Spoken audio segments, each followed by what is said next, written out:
The sun was setting over the shattered kingdoms, casting long shadows across the land. A lone figure rode on a black horse, his cloak fluttering in the wind. He wore a silver pendant around his neck, shaped like a raven with glowing green eyes.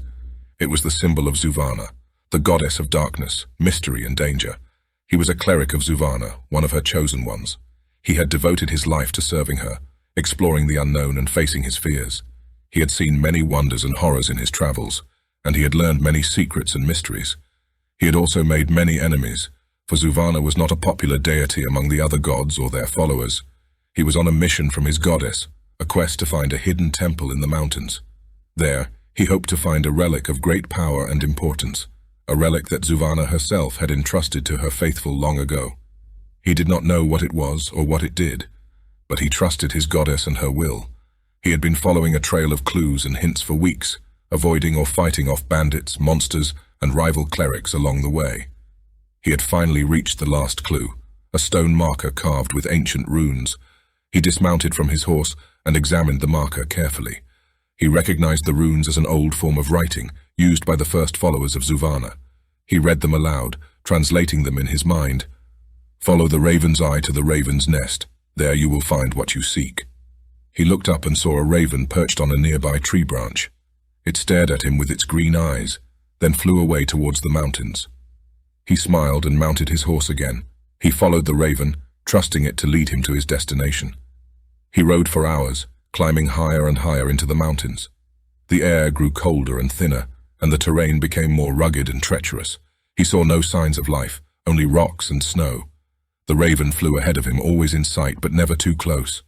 He reached a narrow pass between two peaks, where the wind howled and whipped his cloak.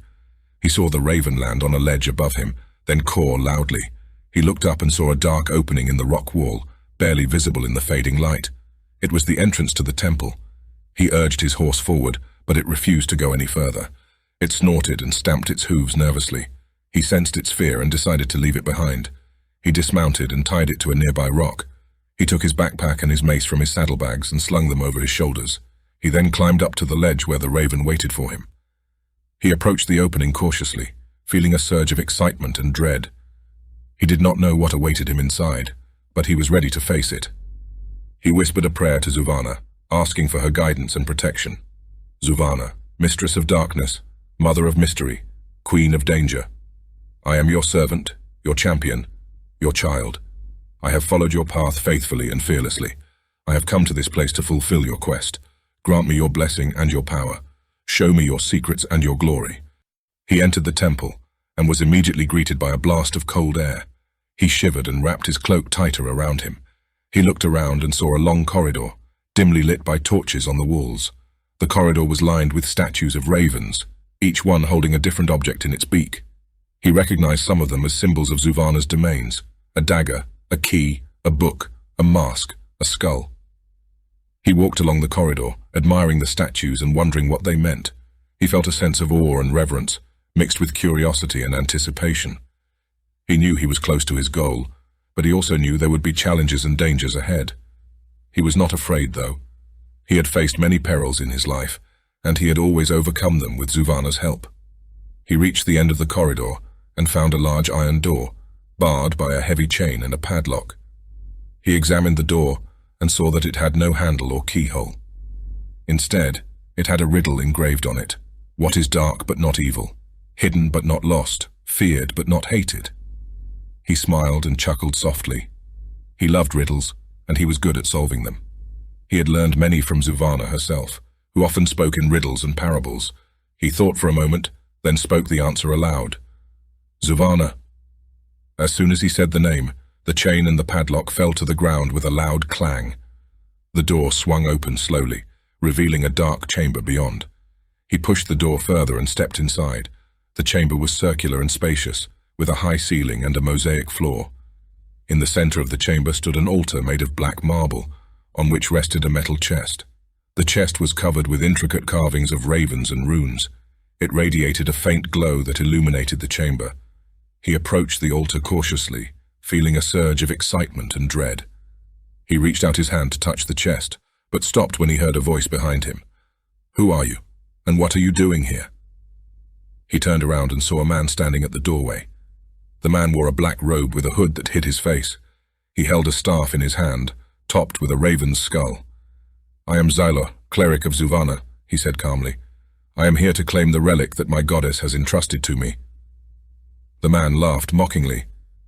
"Zylor, I've heard of you. You are the one they call the Raven's Eye, the one who sees what others do not. You are also the one who has made many enemies among the other gods and their followers." He raised his staff and pointed it at Zylor. "I am one of those enemies. I am Malakar, cleric of Nilios, god of trickery and darkness. I have been waiting for you for a long time. I have followed your trail and tracked you down to this place. I have come to stop you from taking what is rightfully mine." Zylor frowned. "Yours? How can you claim what belongs to Zuvana? How can you serve Nilios, who is Zuvana's son and rival?" Malakar sneered. "Nilios is more than Zuvana's son. He is her equal and her opposite. He has mastered her power and twisted it to his own ends. He has secrets that Zuvana does not know, secrets that I have learned from him." He gestured at the chest. "This relic is one of those secrets. It is not just a relic, it is a weapon that can deceive any god or mortal who opposes Nilios's will, a weapon that I will use to bring about a new era of trickery and darkness." Zylor shook his head. "You are deluded, Malakar. You do not understand what you are dealing with. This relic is not meant for you or anyone else. It is meant for Zuvana alone." He raised his mace and pointed it at Malakar. "I will not let you take it, or use it for your evil purposes. I will defend it with my life." Malakar smiled wickedly. "Very well then, Zylor. Let us see who is worthy of this relic. Let us see who has Zuvana's favor." He raised his staff and chanted a spell. "Nilios's trickery be my weapon." A cloud of black feathers erupted from his staff, flying towards Zylor like daggers. Zylor chanted his own spell. "Zuvana's mystery be my shield." A beam of green mist shot from his pendant, forming a barrier around him. The feathers and the mist clashed, creating sparks and noises. The two clerics charged at each other, mace against staff, mystery against trickery, danger against fear. The battle for the relic had begun. The battle for the relic was fierce and brutal. Zylor and Malakar exchanged blows and spells, each trying to gain the upper hand. They were evenly matched in skill and power, both being high-level clerics of their respective gods. They fought with determination and zeal, knowing that the outcome of their duel would decide the fate of the relic and the shattered kingdoms. Zylor fought with Zuvana's mystery, using his pendant to create illusions and distractions to confuse and mislead his opponent. He also used his mace to deliver powerful strikes, aiming for Malakar's weak spots. He relied on his intuition and insight, trying to anticipate Malakar's moves and counter them. Malakar fought with Nilios's trickery, using his staff to create traps and snares to hinder and harm his opponent. He also used his feathers to launch sharp projectiles, aiming for Zylor's vital points. He relied on his cunning and deception, trying to outsmart Zylor and catch him off guard. The two clerics fought for what seemed like an eternity, neither one giving up or backing down. They inflicted wounds and injuries on each other, but they ignored the pain and continued their struggle. They were both driven by their faith and their ambition, believing that they were doing their god's will. The fight reached its climax when Zylor managed to land a heavy blow on Malakar's chest, cracking his ribs and knocking him back. Malakar stumbled and fell to the ground, dropping his staff. Zylor seized the opportunity and ran towards the altar, hoping to reach the chest before Malakar recovered. But Malakar was not defeated yet. He reached into his robe and pulled out a dagger, hidden from Zylor's sight. He threw it at Zylor with all his strength, aiming for his heart. Zylor did not see the dagger coming. He felt a sharp pain in his chest, then a warm wetness spreading over his cloak. He looked down and saw blood gushing from his wound. He gasped and fell to his knees, dropping his mace. He looked up and saw Malakar standing over him, holding his staff. He saw a cruel smile on his face, and a gleam of triumph in his eyes. "You lose, Zylor," Malakar said mockingly. "You are a worthy opponent, but you are no match for Nilios's trickery. Now I will take the relic and use it for my god's glory." He raised his staff and prepared to deliver the final blow, but before he could strike, he heard a loud caw from above. He looked up and saw a raven flying towards him. It was the same raven that had led Zylor to the temple. It had been watching the fight from a distance, waiting for the right moment. The raven swooped down and pecked at Malakar's eyes, blinding him with its beak. Malakar screamed in agony and dropped his staff. He clutched at his face, trying to stop the bleeding. Zylor saw this as his last chance. He gathered all his remaining strength and crawled towards the altar. He reached out his hand and touched the chest. As soon as he did, he felt a surge of power coursing through him. He felt a connection with Zuvana, a bond stronger than ever before. He heard her voice in his mind, soothing and proud. "Well done, my child," she said. "You have proven yourself worthy of my favor. You have completed my quest." She opened the chest for him, revealing its contents. Inside the chest was a raven-shaped pendant, identical to Zayla's but larger and more ornate. It was made of black metal and encrusted with green gems. It glowed with a soft light that filled the chamber. "This is my gift to you," Zuvana said. "This is the relic you sought." Zalor felt a wave of awe and gratitude wash over him.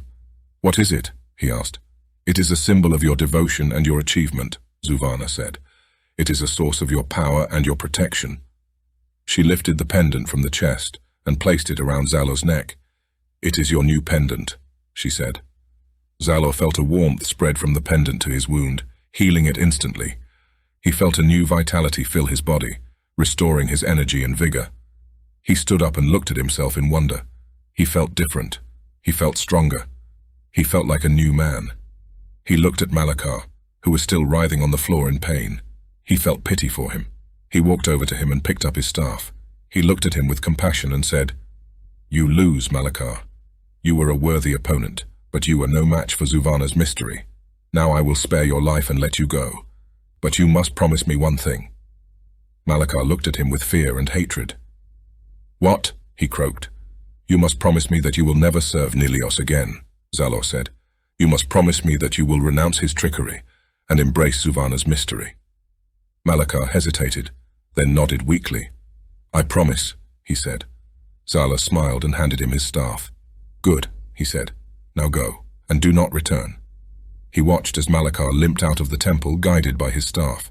He then turned to the raven, who was perched on the altar. He bowed to it and said, "Thank you, my friend. You have helped me greatly." The raven cawed and nodded. It then flew away, disappearing into the night sky. Zalor looked at the chest, which was now empty. He felt a sense of accomplishment and satisfaction. He had done it. He had claimed the relic. He had fulfilled Zuvana's quest. He had become her champion. He raised his head and said, "Zuvana, mistress of darkness, mother of mystery, queen of danger, I am your servant, your champion, your child. I have followed your path faithfully and fearlessly. I have come to this place and completed your quest. I have received your blessing and your power. I have seen your secrets and your glory." He heard her voice in his mind, loving and proud. "Well done, my child," she said. "You have made me happy. You have honored me greatly." She then said something that made him happier than anything else in the world. She said, "I love you."